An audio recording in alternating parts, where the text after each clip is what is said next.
Good morning, Tartaria, Australia. Good morning, Cambell from Autodidactic, and good morning, our special guest, Violetta, live from Melbourne.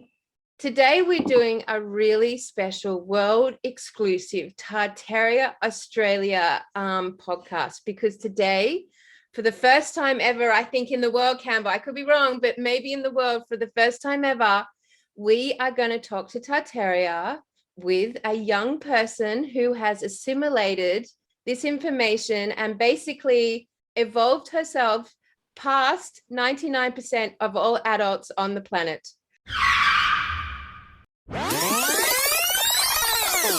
Of all adults on the planet. So welcome to Tartaria, Australia, Violetta, you smart kid, you. Thank you. So how you going? How are you today, Cambell? You good? I'm good. He's good. Yeah, I'm always good. All right.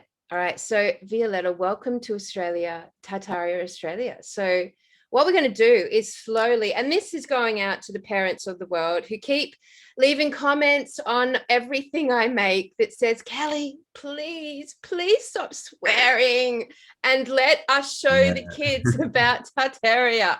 So here we are in an exclusive series that we will do. So I'm just going to put it out there to all the parents who are in our audience. If you have a genius, smart kid who has assimilated this information and would be eager and keen to get on and introduce themselves and have a chat with us, we would love to hear from you. So please volunteer your inspiring, brilliant children to the Tartaria cause. So we start to assimilate this information into the words of our kids. Amazing. So Violetta, welcome to the show. And tell us, how on earth did you come across Tartaria? Well, we started watching some videos of it. We didn't really know that much what it was. So then my mum was getting into it and she was saying, this is good. This is like telling truth about whatever, this stuff. And then she was knowing about like all these buildings and how some were melted from like ages ago and stuff. And then some rocks, like mountains or whatever, they're like big ginormous trees. And so and then we started to get into it. So you've been watching this with your mum. Awesome. And obviously you must have come across Cambell and I doing Tartaria Australia too, because Cambell does some amazing podcasts on all the things to do with the melted buildings. Have you come across Star Forts, Violetta? Because that's... Yeah, we've actually been watching some of your videos. We've been watching some, and then we've been watching some others to see if there's like similar and stuff. So yeah. So tell me, have you guys been, now that you've sort of like come across the information, have you gone into the cities and started to see the buildings for yourselves? Has the way you viewed the city changed? Well, we went into the city, I think, last Saturday. We went there for the protest. Then we saw some like couple buildings, some churches and stuff. And I'm saying Tartaria. Tartaria. We saw a lot of Tartaria buildings. So I was just going like, Mum, Tartaria there. And then she's like, good work, Violetta. You can spot anything. But yeah, I have been spotting a lot of stuff of Tartaria in the city, more likely. And then we went to the Parliament House and there was this building that I saw. And then on the top, I was thinking, oh, it's probably got like this thing that used to happen, like electrolytes that could connect to that building, goes down to underground. And I was telling my mum that. And she's like, good work, Violetta. Good finding. So how have you, like, I mean, you've taken a giant leap forward in your understanding of what's going on planet Earth. Like you've gone from, I mean, okay, let's set the scene here. So you have gone through the Steiner school education, haven't you? Yeah. And currently you're not at Steiner school, are you? No. What's happened there? Alrighty. Okay. So we were doing a play performance, and we were doing King Arthur and whatever that stuff. And I was doing the play, and then my mum's sending an email to school because it's like, if you go inside, you have to be double. If it's outside, it's fine. We're gonna have it inside, so we're gonna have it inside the school hall. And so my mum's saying sending an email to the school saying, if it's inside, my daughter will not do the play, and I will not come either. And so then I talk to mum and say, how about I don't do the play, but then I can just watch it. And I'm only watching it. It's because it's unfair for the other people that are not. And that's what I basically did. And then I wanted to hang out with probably some of my friends and just watch it. And then my English teacher's pulling the rope, saying in an email saying, Violetta was a really good actor in this thing though, so I really worked hard with her doing her crown and her dress, whatever. So, and I just felt like she's just pulling the rope, she's pulling it closer and closer. I told mum that, and then mum's like, yeah, I do think that as well. She's trying to pull you with a rope. And it's like, what do you mean pull you into the? Yeah, pull me into the play so then I do it. But I'm not going to do it anyways. So you're not going to do it because you are not getting you guys aren't getting. Yeah. So basically now you guys are on school camp, horse camp right now, and you're not allowed to go, are you? Yeah, I'm not allowed to go because I had trauma in my nose when I was younger. I slipped in the bath and my nose split here, and so I need stitches and stuff, and so ever since I have not for stuff in my nose and stuff. What, you mean the PCR test? Yeah, the PCR test. And my mum was talking to a doctor saying, so the doctor was saying, you've only got two options. You don't do it, or you just get it in and go to school. So just by choosing not to do the PCR test and not getting vaccinated, you can no longer attend school? No. At all? At all, for 2 weeks. And the girl who got, if she gets another test and she comes out negative, she'll probably come to school next week. So before you are allowed to? Yeah, before me. Well, it's a messy situation, kiddo. So, okay, so you're at home right now. You've been exiled from the Steiner School. The Steiner schools are definitely falling around Australia. And but here you are on this extraordinary world exclusive Tartaria Australia podcast as the first child ever in the history of the universe to sit here and talk to Cambell and I about this. So, Cambell, do you want to ask a question? Yeah, what do you think? Obviously, the school's been weird for the last couple of years. Do you think you're learning more by yourself, going out there and researching, or do you think you're learning more at school? I actually feel like I'm learning more out of school, because when you're learning in school, it's like that one teacher has to go to everyone and say, yeah, you got to do this, you got to do that. I got to just do it by myself when I'm out free. So, free. Easier. Free. So with the Steiner schools, Violetta, do they teach you that the earth is flat or round? Round. Yeah. So have you had debates with your friends at school about the shape of the earth? I never really mention it with my friends because they're always going to go yeah, it's round. And I always say, can you explain how it's round? And they always come up with the dumb excuses, just saying it's just round. Scientists say that. And I'm just like, yeah, media tells you fake news. All fake. It's flat. It's like if you see a boat and then it's going on sea and then you can't see it anymore, get a camera or a GoPro or whatever, zoom up, you can see it. And it's flat. I mean, it makes sense, doesn't it? Yeah. You can't go over the edge and there's no edge.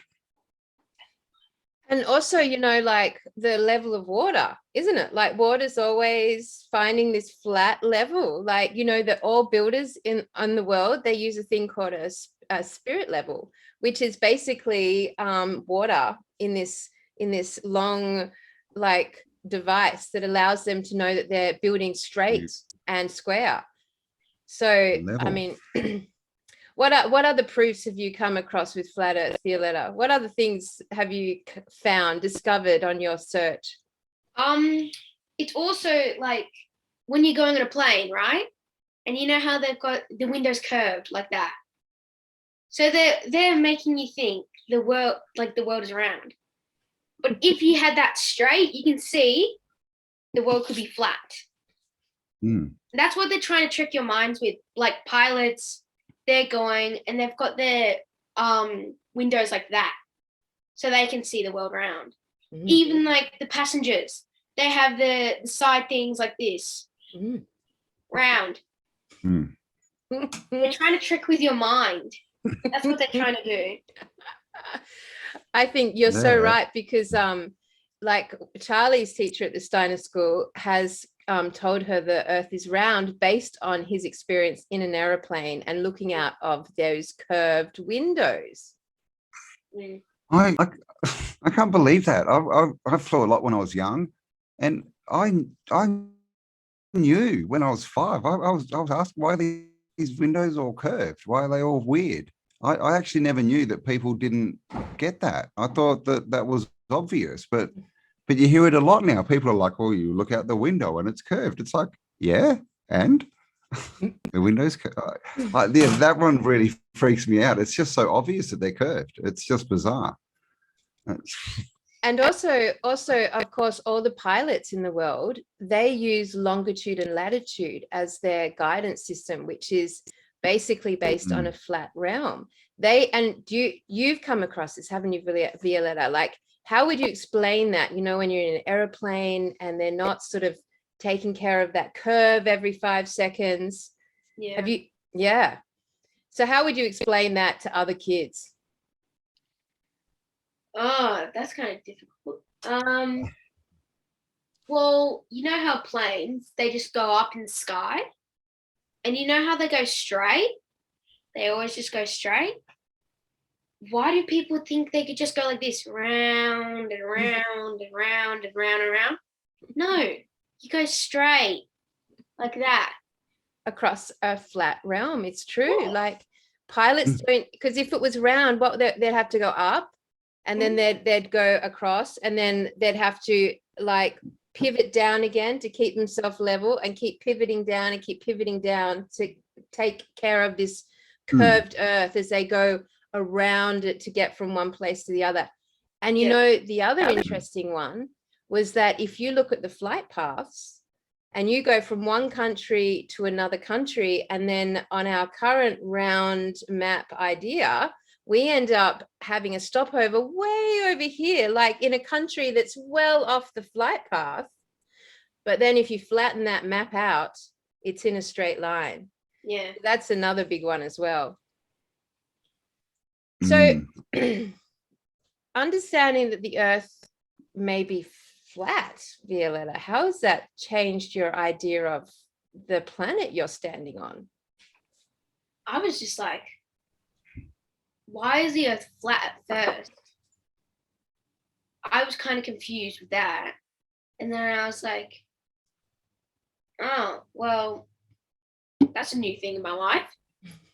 And then I was wondering because we're watching this other thing on like the space, like this person's saying that we have like a dome and it's filled with like water maybe or whatever. And it's like, I'm thinking, if it's filled with water, then how would we get into a spaceship and go over to planets? And then my mom was like, yeah, how would that happen? And then I'm thinking, so would we be the center? Because you know how scientists say that the sun is the center. probably we're the center. Yeah. And it's just the sun goes like that, goes like there, moon comes and just changes, goes straight like that. Do you want to explain, Campbell, where we're at with the idea of the shape of the planet? Yeah. So with the sun, obviously they tell us it's 93 million miles away, and this is where a lot of globers, you say flat Earth, and they're like, oh, that wouldn't work because the sun's so big, everything would be in daytime all the time. But they don't understand it's a completely different model. So obviously on a flat Earth, the moon and the sun are inside. They're inside the closed system with us, and they're much smaller and much closer. And they travel around the tropics, the Tropic of Cancer, out to the Tropic of Capricorn, and that gives us our summer and winter. When it's on the inside circle, it's summer on the north. When it's on the outside, it's summer on the in this what we call the south. So yeah, it's a different way. You've got it's a different system. You can't look at a flat Earth system from a globe Earth mind. Of course, it doesn't make sense. That's just silly. And then water above, right? So what are stars? This is the big thing that got me was the lack of parallax, which means when you look at stars, they never move. So they tell us they're all millions and millions of miles away, and they're not connected to each other. It's just where we are in space. When we look at them, they make a certain shape. Now, if we're traveling at, 666 million, no doubt, miles a second or something, we would get a different perspective, and those systems would start to change. They'd start to turn, and we wouldn't have the same star systems. Definitely, we wouldn't have the ones that we had 1,000 years ago and 2,000 years ago. And the great year and precession and all this stuff just goes out the window. Yeah, so it's really interesting, isn't it? Like when we look at this idea of what the Earth could potentially be, I'm sure you've got some brilliant pictures, Campbell, but like the idea that we're on a flatter realm, and that we're surrounded by an ice wall in this realm, and that we have a moon and a sun that's the same size, that's just going around here with our constellation and with our stars within a closed system. So have you ever thought, Violetta, like, why do the stars never change? Like if we're flying through space and flying in this uncontrolled wobbly ball of space, just twisting and turning and flying, then all the stars would constantly be changing around us. But all those stars have been used to navigate with sailors, and anyone wanting to use the stars as a guidance system has stayed the same throughout history. Like it never changes. Why do we think astrology works? So this is sort of the idea here that the moon and the sun just keeps going around, and then we get this, they move closer to the equator, or not the equator, closer to the center, and then further away. And that's where we get this idea of seasons. So it's pretty amazing. Like it definitely changes our idea of what our Earth is. So have you heard about the ice wall? Yeah, I have heard about the ice wall. That potentially we're surrounded by a wall of ice. Yeah. Which is pretty cool because, we know that like I always wondered growing up, we got told this idea always that, everything in the world has been explored. There's nothing new to discover. The age of explorers is over. And I always used to think, but hang on a minute, we never go to Antarctica. I don't know anything about Antarctica. Like all I ever see is these little documentaries about penguins and polar bears and seals. I never see anyone going past that little, the first few Ks into Antarctica. And I'm like, that always made me question what is in Antarctica. Now, what we've pieced together is that Antarctica has there's a lot going on in this world of Antarctica. Number one, hello, pussycat. Number one, we hear a lot of talk about there being massive land masses past that ice wall. beautiful land masses, like a whole other realm. Like, have you seen or read Lord of the Rings? Yeah. Okay, so like Lord of the Rings, it has like this ice dome thing around. Yeah. And so when you go into it, it's like a different world or something. Yeah. All these stories that we get told, that there's like Middle Earth and Outer Earth and Inner Earth, and that there's all these other continents and land masses and all these other types of people there, like the elves and the dwarfs and the hobbits, and all these like other, what we would call multi-dimensional consciousness. So different but similar to our life form, I guess. And they live in other realms, other continents that are past our ice circle. So, I mean, like, it's pretty exciting to understand this, Violetta, because this means if you want to grow up and be an explorer, there is so much left to explore. There is literally realms upon realms upon realms unexplored to us, and maybe only shown to us in movies like Lord of the Rings. Or what are some of the other movies, Campbell? Gosh, there's so many out there. And when we get like, what is it? Dark Crystal, Labyrinth, Labyrinth, all that kind of stuff, different realms, a lot of sci-fi stuff, a lot of it, most of it, they turn into sci-fi and they put out in space, but they're really talking about, outer space, right? The space outside of our realm. And that's what an extraterrestrial is, someone from more land, more territory. So all these terms, they all link into a flat realm, but they give us they want us to think that it means space. So we get it all, Planet of the Apes, even, going back to there, all these different stories. There was even a series called Under the Dome. Yes, there was. Where people got trapped in under this dome and they had to work out how to escape. Kind of sounds a bit like us, right? So, so what is this dome? Can we get out? Is there more land in here? Have you ever looked at many maps, Violetta, of the world? No. Earth maps?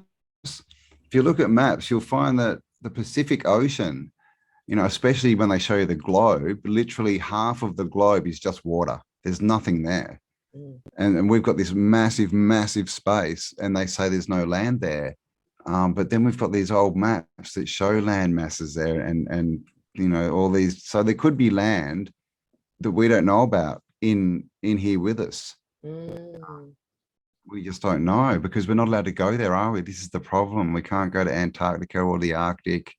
You'd have a hard time just sailing across the Pacific Ocean, I think. Yeah.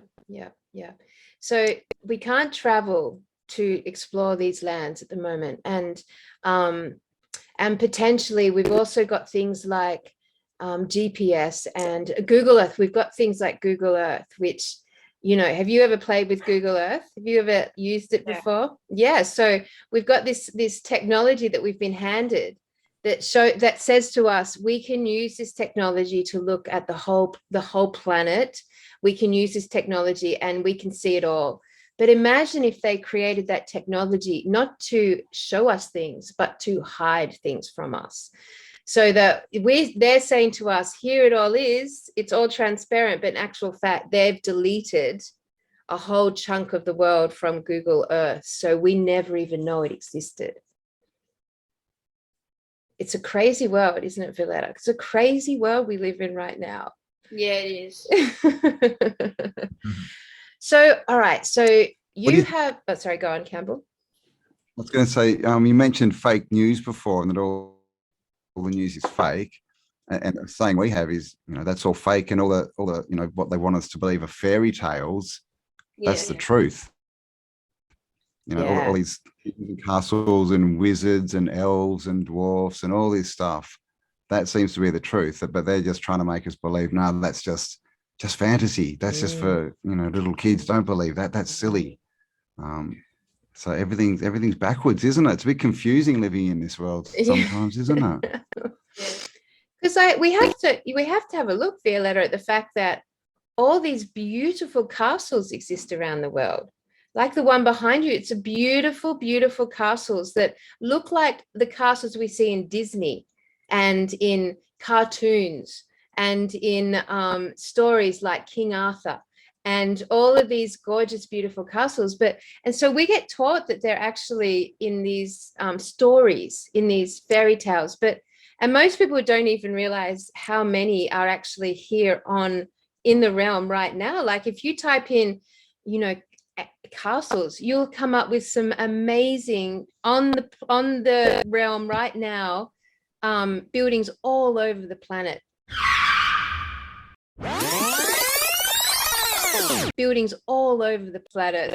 So if those castles existed, and all the cartoons tell us that those castles were full of magical beings and magical creatures and magical talking animals and elves and all sorts of like characters and fairies, because we've pieced together that potentially fairies, their first potentially was when they actually connected or brought humans together with beetles and bugs, and so we get these little flying human beings. Have you seen, Violetta, the fairy skeletons?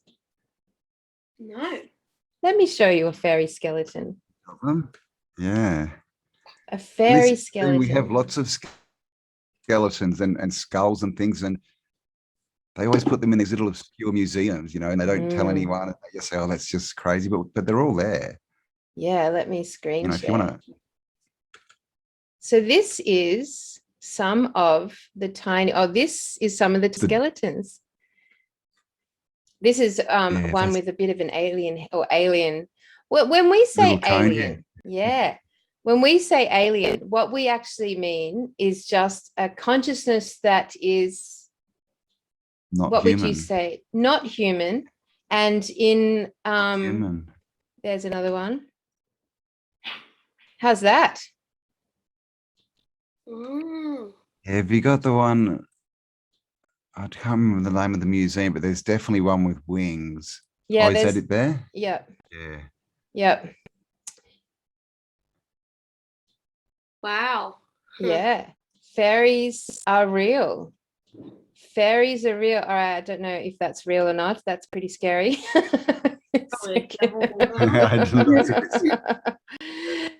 But basically, like what we can say with all of this is that there's so much we don't understand about our planet, and the way to find that information is starting to break down our idea that what we've been taught in school is the truth, and what we've been taught of fairy tales are like just fairy tales, when in actual fact this work is showing us that we live right now on a realm that was made by giants. Violetta, tell me what you think about these giant buildings that you're looking at now with these giant windows and these giant doorways. So when I come across a building, I can sometimes see if there's windows on the ground level, people say. It actually means there's something underneath that. So like, the thing, like your background that you have right now might have windows on the floor level, and you just don't see it or know it. It's got underground stuff under it. Like, I don't know, whatever. And it's like, this is probably nothing to do with that, but you remember the earthquake that happened? What, here in Melbourne? Yeah, here in Melbourne. So it, on the news, it was saying it was 10,000 kilometers down. 10 kilometers. I think it was 10 kilometers. Or 10 kilometers. Yeah, 10 kilometers. 10 kilometers.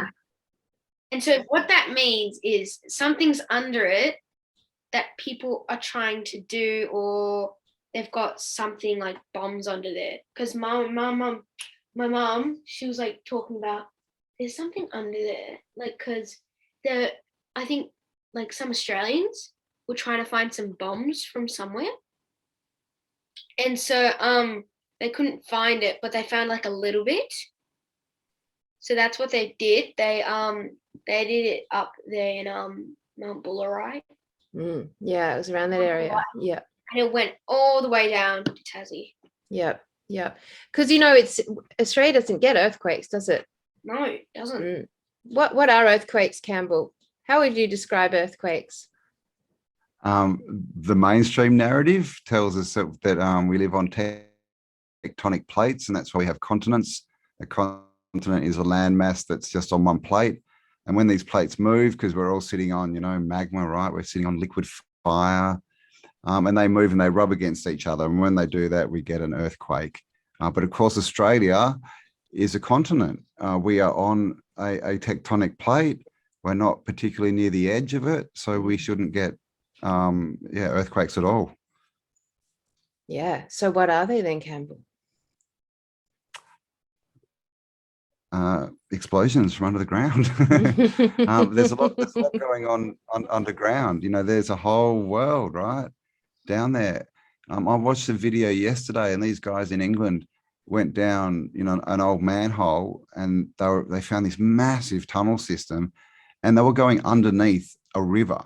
Like these tunnels were lower than the bottom of the river. Wow. They were going along, and they got down there, and then way down, they found there was a canal, and there was this boat went through it. This little skinny boat, way under the ground, full of with a couple of people on it, and they were hiding, freaking out, going, "Oh my God, what is this? What's going on?" Wait, so let me get this right. It was a water, like a stream underneath the river. Way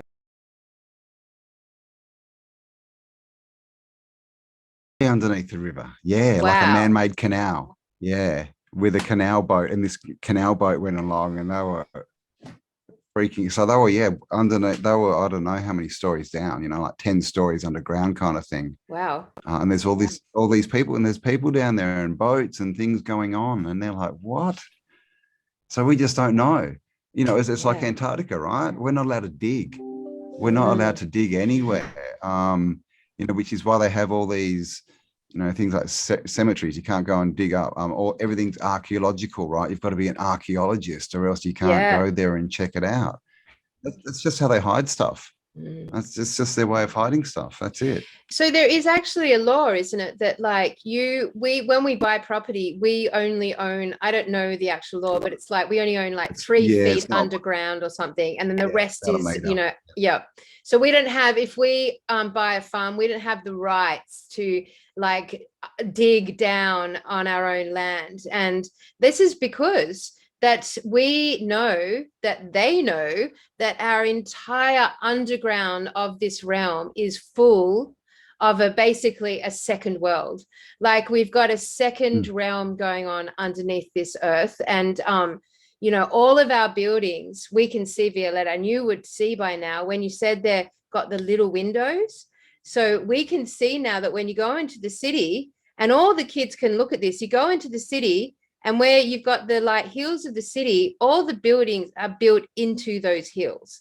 So normally when you build something, you take away all the soil and you flatten it out, and then you build on a flat, level surface. But if you walk through all of our cities around Australia and around the world, these buildings are into the hills. So you get these windows that get smaller and smaller and smaller and smaller until you have these little widgets, little tiny fairy windows that like serve no point in a building. Like, can you imagine building a house today, including these little itty bitty windows? And you can see that all over the world. And same with the doorways. They start so big, so big that you get basically a zeppelin in there or an aeroplane, and then they get so small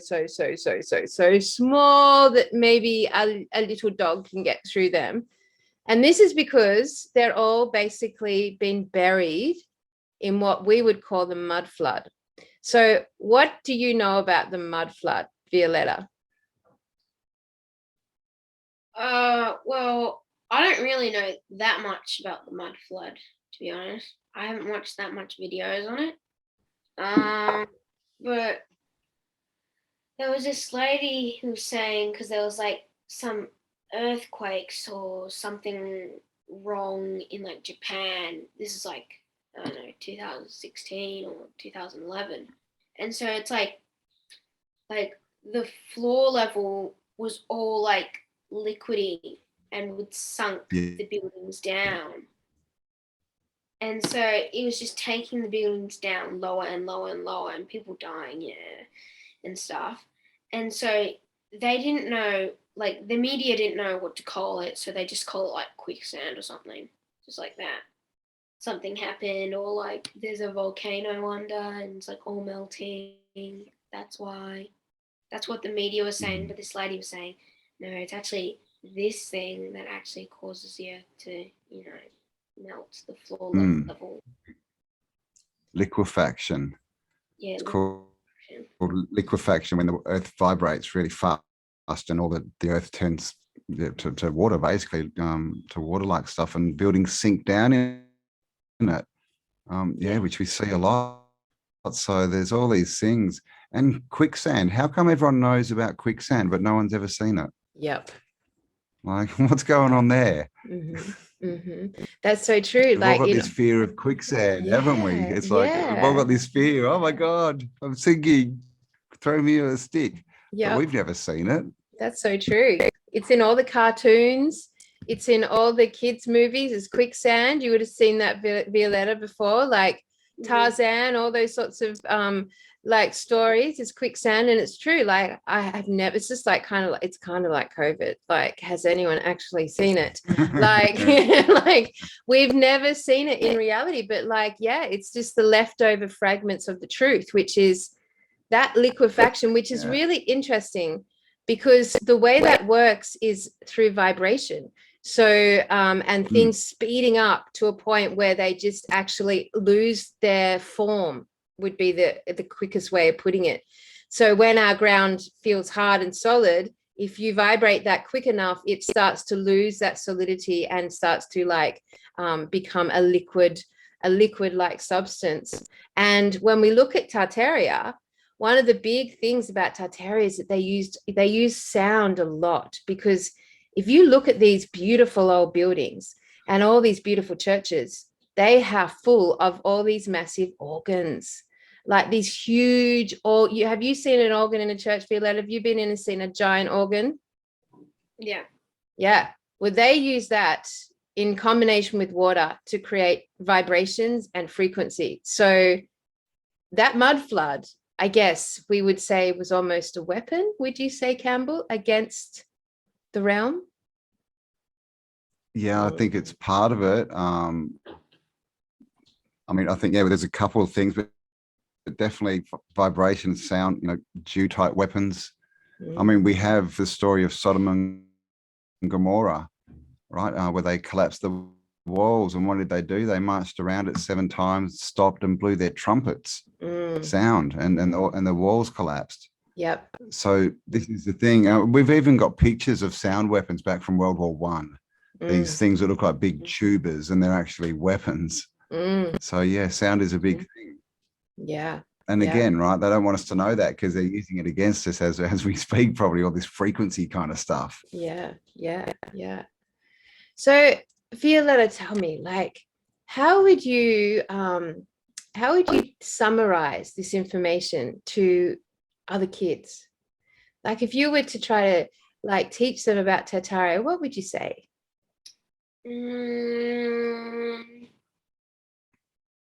That's quite hard, because well, some of them, I know it's like they'll probably just be like, that's not true, that's totally not true, you're telling lies, like this person's correct and you're not. It's like they're believing the media more than just one person's actually telling the truth about the world. More like they're believing in their teachers. Yeah, they're believing in their teachers because they think they're older and they know more knowledge. So let's imagine that they're forced to listen to you and they can't talk back. What would you say to them about, just say you were just like wanting to sort of summarize all of this in a couple of minutes. Like, what would you say? I would tell them all about probably like the buildings, and then how how like the giants and stuff, how tall they were. And I would tell them about like the mountains and some like, what else? And I'll tell them about the world and how it's flat, and also how like the planes, they just convince you how it's round. And also they have an ice dome around the earth, and how the moon and sun are actually smaller than the earth, and they just go around like that. Perfectly forever and ever and ever, never stopping. Clock. So the earth is a giant clock. It's true. The earth is a giant clock. So it's a pretty profound concept. I mean, to alter the idea that the earth is not round, it's flat, that we have a dome around us. Like, you know, those, what are they called where you have the plants in the fishbowl? A terrarium. Have you have a, yeah. So, and you know what? There's some theories out there, Violetta, that above that firmament is water, which we talked about just before, and underneath us is water. And actually, we are basically surrounded in water, like a fish tank, like fish in a fishbowl. That's a pretty crazy idea, don't you think? Yeah. Yeah, that's so crazy. Do you want to talk about that? I find that crazy. Yeah, sure. Yeah, I mean, hello. The idea that we're surrounded by water above and below us, that still blows my mind. I don't understand that yet. Yeah, me neither. Like, I'm very confused about that one. Me too. Well, how are you on that one, Maybe Campbell? all there is water. Maybe all there is water, and they've just created a space within the water for this realm. You know, we don't really know what is, you know, is there a constant to the universe or whatever, you know, what's the medium? It could just be water. Who knows? So yeah, it's a tough one though. I mean, then you get the stars, right? And I still haven't, you know, I still don't completely understand that. I understand, you know, the star in a jar and all this kind of stuff, and you know, twinkling, you know, sort of lights in water, but yeah, why they don't move? If they're in water, why don't they move? What aren't you know? But someone has come up with a thing saying that other stars reflecting from things that are in the ocean. Maybe the stars are like, maybe it's connected to other fish bowls. Yeah. I was about to say, I think they're portals of some kind. Well, it's a pretty crazy idea, but if we take the idea that we have Hollywood, basically, because like that's fair to say. Would you say, Violetta, that your whole understanding of space and the planets has come from movies and drawings in your school books? Like mainly from the movies. Hollywood has painted space for us. And so we've come up with this idea that space, this concept that the universe is space and that it's empty. They've said it's empty, vacuumous, there's nothing in it, there's no oxygen, it's just space. But from the Tartarian perspective, we would fill all of that space in with water, which is pretty profound leap in our understanding. And that means that in order to leave our dome, our firmament, we don't know what we're being faced with. Is it going to be, because, you know, have you seen, Violetta, the images of the rocket ships? Like, you know, when the rocket ships, they go up and then they always curve and come down. And the ones that get up close to the firmament, there's like a water spray. There's like, you can see like a boat's going across this ocean. That's what it looks like. We'll bring that up here when we edit this video. Yeah. And I mean, like, it's pretty crazy. Yeah. There was a big one, I think it was last year, was it, or the year before? And everyone was saying, what is this? It's some weird comet. And when you look at it, it literally looks like a spaceship rubbing against water. It's insane. Yeah. I mean, that's the thing, you know, if is that why they're called ships, right? Spaceships, because it's water. We need to take a scuba tank. Yeah. Or are there other ways to get in and out? Is it all, portals, or are there underground tunnels that you need? Because if you go back to World War II and the name that you can't mention, the swastika people, they had submarines, and there's coordinates telling them how to get out of the realm, basically, literally go here, turn here, go this far, make this heading, so can we get out? Are there people coming through tunnels? Because if there's tunnels all under the ground, you'd think that they'd go into the ocean as well, and there's tunnels out to different realms. It's like in Are they Pirates of the actual Caribbean. tunnels? Have you seen Pirates of the Caribbean? Did you? Seen a Well, you couple watched of that on the them. weekend with Charlie. Yes. So Yeah.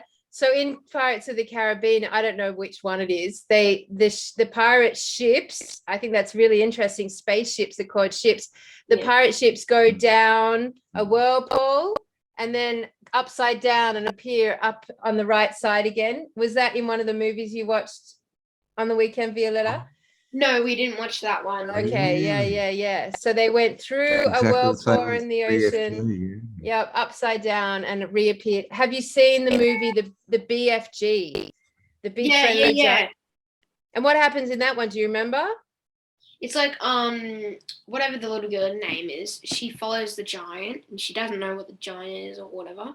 So the giant grabs her, and then they go in this portal thingo, and then he's in his homeland, and he's at his home, and there's all these other giants as well. And do you remember that they get to a giant tree, and then they jump into the water, and then they flip up the right side up into the human realm, and then to get back to the giant realm, they jump in and flip up the right side. And those giants, so the idea, like the BFG, that there was giants, that there's a realm full of giants, Jack and the Beanstalk, that you climb up the beanstalk and there's giants up in the lands. And this is interesting for all the giant loving kids out there. Like when those giants were here on the planet, everything was giant. There was giant trees, and there was giant animals, and the consciousness was gigantic. So we had giants. And then those giant trees have all been cut down or fallen down, and that's what has made up our mountains. And the story goes, just like Jack and the Beanstalk, that those giants would go up those trees because they were so big. They were like hundreds of Ks into the sky, and they'd get up to the top of those trees, and then they'd be in another realm.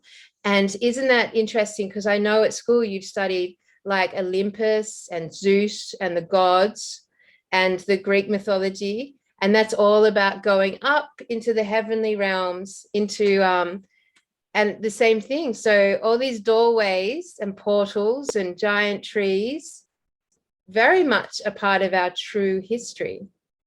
What do you think about that? Don't you think that's crazy? Yeah. Yeah. Oh my God. How would you explain that to your friends? Jack and the Beanstalk, true story? Yeah. So you live in a world. Go on, Cambell. It's like quicksand. How come we all know what a giant is? Yeah. We all know about giants. We all know about quicksand. We all know about spaceships. We all know about ships. And then we all know about fairy tales and fairies and centurions and all the magical creatures of our history. And we all live in cities surrounded by giant buildings, giant doorways, giant windows that have been buried in some form of mud and that have giant undergrounds. That's basically a good summary of where we stand with Tartaria, Australia. So I've got one final question for you, because you've done really well, Violetta. It's been a long, long lesson for you. There will be a quiz. Quiz at the end. It's going to be a test. So, what's so cool about where we live here in Australia is that in Australia, our history says we're only 200 years old. Yeah. Yeah. So when we look at these buildings that they built basically 200 years ago, without light bulbs and without power tools and without any, people or quarries or help. Like, we've got a really interesting country to look at from history. Hey, so what were you taught at school is the story of how Australia came to be? Because like all the countries were connected together, and then I think there was like one day when they split up, and then they went in their own ways, and then because Antarctica was connected to Australia, and so there's like this big chunk of like, I think this is like North Territory down there somewhere. It's like where Antarctica was connected to Australia, and it just chopped off and then left 100 like kilometers away, like that. Yep. Yeah, that's all they taught me. And so what did they teach you about Australia's history? That Captain Cook and everything. Yeah, about like people having war and then like the British coming over to Australia, taking over. Yeah. Originals and like Convicts. Do you know about the convicts? Yeah. Yeah. And so were you they taught? tell me I'm a convict. Yeah. Well, I'm definitely pirate. Big So were you taught that that Captain Cook arrived on his boats, and then they basically colonized Australia and basically went to war with our indigenous, and then built Australia from scratch? Were you taught that there was nothing here before they arrived? No. At school? No. What did school tell you? No, they just told us Australia was there. Yeah, but that we built everything, right? That Australia was there, and all that were here were just our indigenous. Oh, indigenous. There was no buildings here, or they just said there wasn't like buildings. They just built it themselves, like the Aboriginals. Yeah, exactly. Yeah. Did you know that Captain Cook sailed around the Antarctic wall? Did you know that? He tried to actually sail around Antarctica.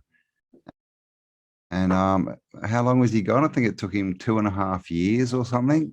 And he ended up proving that he went over 60,000 kilometers, and Antarctica is supposed to be like 10 or 12,000, I think. So he actually went out and saw the ice wall and kind of proved that the Earth was flat as well. And another thing, I see you've got horses in the background there. Have you ever thought about horses and camels in Australia and how they got here? No. Because you know what the story is, that they came across on these little boats, and then they tell us that these boats took 6 to 9 months to get here. So do you think a horse could stand still on a little boat for 6 to 9 months to come to Australia? No. Probably not. Yeah. There's lots of fun. There's lots of questions, isn't there? Yeah. I mean, because all of our animals, basically, the like horses, the camels, the sheep, the donkeys, the pigs, they all had to get here by boat because they weren't native to Australia. We had kangies and emus and wombats. But yeah, all our farming animals, they were all meant to come in on these fleets of boats. But can you imagine bringing all those animals out over 6 to 9 months at sea, all their manure and feeding them, plus like the humans on board? We don't think that story is very historically accurate ourselves. So I reckon, Cambell, like we might wrap it up there, because kiddo, you've just done an hour and a half almost of school. Really? Oh, wow. School of the New Earth, may I just say? Can you imagine, Violetta, actually like sitting in a classroom learning the true history of the world? How would you feel about that if you were actually learning this in your classrooms? Oh, I would be like, yes. It would make Is this more fun, more interesting than what they teach yeah, you it is at more school? interesting. It is. because Awesome. there's mystery and magic, and it all makes sense. Because what can we do? We can see it with our own eyes. And that is the key, kids, when you're looking at the true history of the world. Like, you can see it with your own eyes. You can go with your mum and dad into any town, any city, anywhere in the world, and go and look with your own eyes at these buildings, at the giant doors and the giant windows, and built into these hills that they get smaller and smaller. You can actually see it. You can go and test out the flat earth versus the round earth with your own eyes. You can go, as Violetta gave the excellent example, you can get binoculars and you can watch those ships going out onto the horizon and see if you can see them disappearing over a curve, or if they just continue on smaller and smaller. Like, there's so many wonderful experiments you can do to test out this truth. And you know what's so fun about it? If we're right, it means that all of the magic still exists. All of the giants and the fairy tales, all the stories you grew up reading when you were kids, they're real. So Tartaria, yeah. And so when we watch things like, well, in my Cambell and I day, it was Indiana Jones, the great explorer who would go into jungles and castles and undergrounds and do awesome stuff. Like, that is the future of our children. So, you know what, Violetta, I've got to say, you are a lucky generation, because every single thing that is a possibility is open to you to explore from here on in. Like, we live in an unexplored realm right now with unexplored magic everywhere. And that's the magic of Tartaria. Yeah. That's the awakening, right? We get to see it all again. Break the spell. We get to see it all again. So, kiddo, you've done amazing. Thank you for joining us today. Is there anything you would like to say to wrap it up? Thank you for letting me be here and for letting me learn more stuff. And yeah. Well, you've been awesome, man. You are truly the first child to get up and speak about Tartaria and the earth, and to actually like have some idea of what we're talking about here. So congratulations. You must know you have a brilliant genius mind on you, and you are going to have a brilliant genius life ahead of you, kiddo. Yeah. Because if you start, it's taken Cambell and I our whole lives to understand this. Like, I'm 44. It's taken me 4 decades to get to the information you're assimilating at your age. So imagine what you'll be thinking when you're my age. You're going to be having the most brilliant genius thoughts when you're 44 years old. And I cannot wait to watch you grow up. I cannot wait to see what you do and what you create and produce. It's going to be amazing. You, kiddo, are the kids of the future. You are going to build this new earth. I'm so honored and proud to meet you. Well done. Thank you. Thanks for being here. Yeah, definitely. Go and create the future, right? Go and tell your friends that it's all a big lie. they're being scammed. Yeah, go and challenge your teachers. The truth, we can't challenge your teachers. Yeah, go and ask your science teacher how a vacuum can exist next to a how a vacuum can exist next to an enclosed system without a barrier. Ask him that. Do you know that one? You'll have to write that one. You know how down. We have space and all these planets, and they say it's a vacuum. There's no air. You can't have that unless it's in a container, right? Because we've got air on Earth, so that there has to be a dome or a firmament between space and us for space to be a vacuum. Go and ask your science teacher to prove that one. Well, of course, it's really interesting. Go back to school. Yeah, you should all go back to school for a day and sit in there and wouldn't we love that? Well, the amazing thing is the schools of New Earth, the intentional schools that are being created, they're all going to have science and history teachers that are made up of people like Cambell and I, who are going to be teaching the true history to our kids. And you guys are you're going to grow up knowing the truth, and and this whole realm is going to make so much sense to you that your minds will be free from all this confusion, and you're just going to be able to do brilliant things.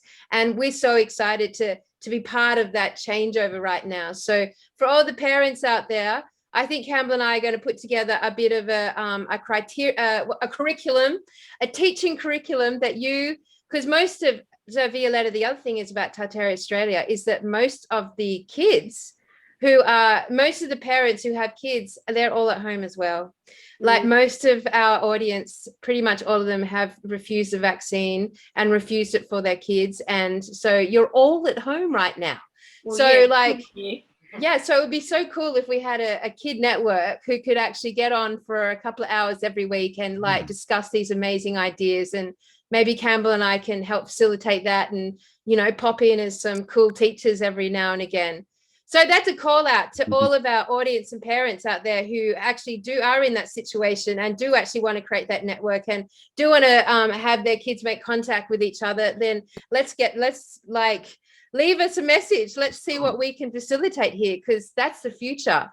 That is our future. Definitely. Yeah. Wouldn't you love that? Wouldn't you? Because Violetta, the thing is, like, Campbell and I love hanging out with like-minded people. We love hanging out with our community of Tartarian hunters, and you will love hanging out with Tartaria kid hunters. You guys are the new generation. It would be so much. Can you imagine how fun it would be if there was like 10 of you and you're all running around the city as a big gang making videos of like all these cool Tartarian buildings? Wouldn't you love that? Yeah, I know. Definitely needs to be a channel, I think, for sure. Yeah, definitely. All right, we'll put that into the ether. We'll imagine that one and we'll see what we can concoct.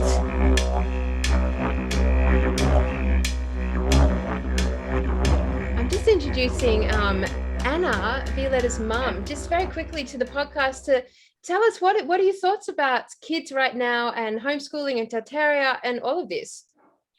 I think it's amazing this time in history right now. And like what I'm observing, like within Violetta and also our son, is that there's that deconditioning process of being curious is not a problem. Yeah, it's like they are allowed to have a look at what's actually out there and start to inquire, but have a deeper inquiry. And that there's a community of people that are also doing that, like that are actually saying no to what doesn't feel okay. And what I've noticed is when we have looked at Tartaria, I can't even begin to tell you, it's like this freedom again, like things start to make sense. And it's not because there's exact proof all the time, but there's a sensibility in it. And anything that keeps them curious about their surrounds and their environment, I think is absolutely positive to their development. Who knows where this all goes? But she's now got to learn how to actually, what am I seeing? What does that mean? Okay. And then dive deeper into all of that. So I just see the Tartarian kids being able to dive deeper in their own inquiries as a group as well. Like, I'm like, when she was saying she hasn't had a look at maps, I'm like, let's get some maps. You know what I mean? Like, and then there's so many things that you were bringing up in the chat just before of, it's like a whole curriculum's laid out, like literally, like earthquakes, liquefaction, the firmament, giant trees is mountains, exactly. Yep. And it's really interesting because in the Steiner School, they're actually really learning about all those mysteries, all those epochs. They're all there. It's just that they don't quite know that they were real. That's all. It changes it, yeah. It does change it. Yeah, I know. Like Charlie's doing a play about the Olympiads right now, and the gods, So they definitely get taught this sort of very strongly the mythology that surrounds our legends and our stories. But like, oh my God, she's convinced the Earth is round. That's okay. It's a process. I think that's it. It's like, and just even with other kids putting things in front of them, just to, that take off each layer of, the onion. And it's like, essentially everyone will come to this other place in terms of understanding because there's just so much in front of us. There's so much. Yeah, and they just need to be able to ask questions. That's the problem with school, They say it's for education, but you're not allowed to ask questions. And that's what they should be able to, every question should be, every question is relevant. Every question is right, and it should be treated that way. Yeah, and when you stand up to something like that, even as young people, it's like it's not really warranted. Like they don't want it, you know, and even more so now. So it's really like this is a time where you need to, you know, like move from the institutional side of things and really set your own path and educate the kids how you best can, you know, like it's an amazing world out there. Yep, agreed. Look, I'm so eager and keen to create a curriculum for our young people. I don't know if you'd be interested in easy. Working with us on that one, because I just think it would be so profoundly amazing if we could like hand down to you now like a file of maps, a file of pictures on the trees, a file of skeletons, a file of, you know, like real science, looking at the firmament and the dome and all and our, you know, the shape of the earth. Like it would be so amazing for you guys to be able to work through, you know, those folders once a week. Yeah, and it's just really about allowing the kids to actually bring what it means for them to start building these structures within them, because they don't have them yet if they, you know, haven't been exposed to all this permission. Deconditioning time. It's pretty cool to walk through the cities with each other now, isn't it? How much more fun is it now? You know what you're looking at. Yeah, like I noticed that Violetta's got energy. She's like, oh my God, Mum, look at that one. You know, it's like normally it'd be boring. We don't really walk through the cities, you know, but like, you know, there's excitement, you know, so awesome. And the thing is that I was even just thinking that even the learning of taking videos and putting things together, that's like in itself, you know, they can learn these sort of things as well. You know, this is what I've noticed today. Wow, this is what I'm diving into. Post it, you know? Yeah, documentary style. The kids that are like documenting the truth, like it's really cool and really important and a really cool new skill. Yeah, these are skills that are really important.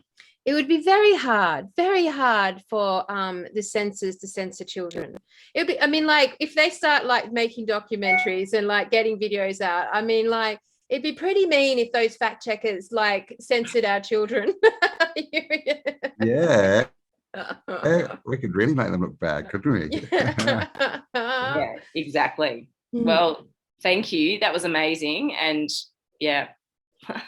Awesome, Anna. Thank you for just jumping on there. It's really nice to hear from some of the parents in our audience and the people who've connected with the podcast. You know, we like you guys are everywhere and we don't even know who you are. You know, we don't know who you are. You could be anyone, but it's so exciting to meet you all. So thank you for finding us, Anna, you little legend.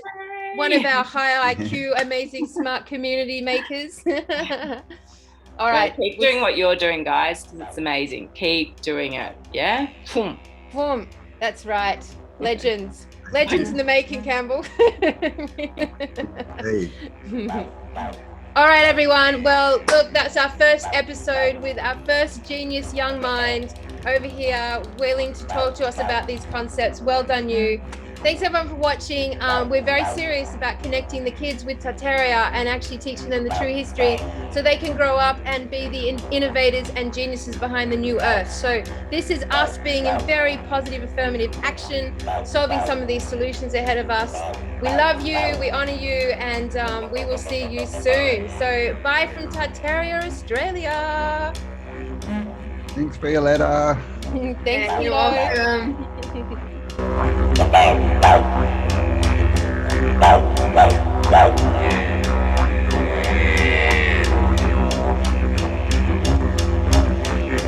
Wow.